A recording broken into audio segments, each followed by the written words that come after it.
Hello friends, ನಮಸ್ತೆ. ವರಲಕ್ಷ್ಮಿ ಕಿಚನ್ಗೆ ಸ್ವಾಗತ. ಈಗ ನಾನು ಸಿಂಪಲ್ ಆಗಿ ಟೊಮೊಟೊ ಬಾತು ಹೇಗೆ ಮಾಡೋದು ಅಂತ ತೋರಿಸ್ತೀನಿ. ಅದಕ್ಕೆ ಬೇಕಾಗಿರೋಂಥ ವಸ್ತುಗಳು: ಒಂದು ದೊಡ್ಡದು ಈರುಳ್ಳಿ, 2 ಟೊಮೊಟೊ, 2 ಮೆಣಸಿನ್ಕಾಯಿ, 1 ಮೆಣಸಿನ್ಕಾಯಿ ಸಣ್ಣದ್ದು, 2 ಜನ ತಿನ್ಬೋದು. ಇದು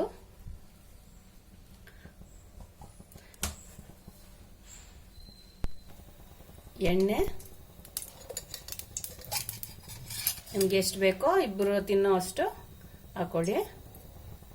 ಸಾಸಿವೆ, ಕಡಲೆಬೇಳೆ ಅರ್ಧ ಸ್ಪೂನು,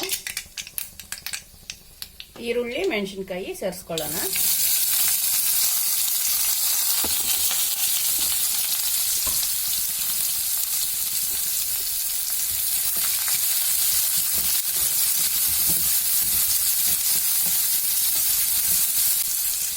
ಟೊಮೊಟೊ ಮಿಕ್ಸಿಗೆ ಹಾಕ್ಕೊಂಡು ಪೇಸ್ಟ್ ಥರ ಮಾಡ್ಕೊಳ್ಳೋಣ. ಈರುಳ್ಳಿ ಗೋಲ್ಡನ್ ಬ್ರೌನ್ ಬರಬೇಕು. ಅರಿಶಿನ 1/4 ಸ್ಪೂನು,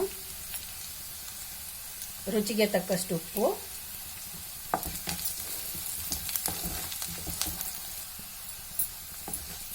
ಈಗ ಟೊಮೊಟೊ ಪೇಸ್ಟ್ ಸೇರಿಸ್ಕೊಳ್ಳೋಣ.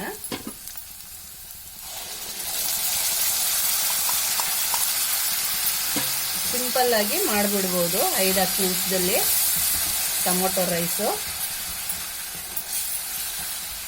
ಟೊಮೊಟೊದು ಹಸಿ ವಾಸನೆ ಎಲ್ಲ ಹೋಗ್ಬೇಕು. ಸ್ವಲ್ಪ ಥಿಕ್ನೆಸ್ ಬರುತ್ತೆ, ಆಗ ಅನ್ನ ಸೇರಿಸ್ಕೋಬೇಕು. ಈಗ ಕರಿಬೇವಿನ ಸೊಪ್ಪು,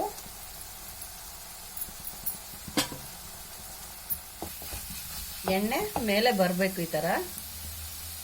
ಈಗ ಅನ್ನ ಸೇರಿಸ್ಕೊಳ್ಳೋಣ.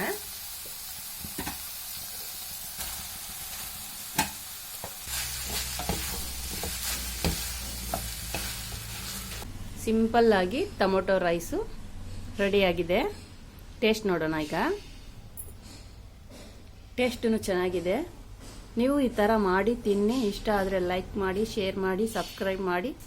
ನನ್ನ ಚಾನಲ್ ನೋಡಿದ್ದಕ್ಕೆ ಧನ್ಯವಾದಗಳು.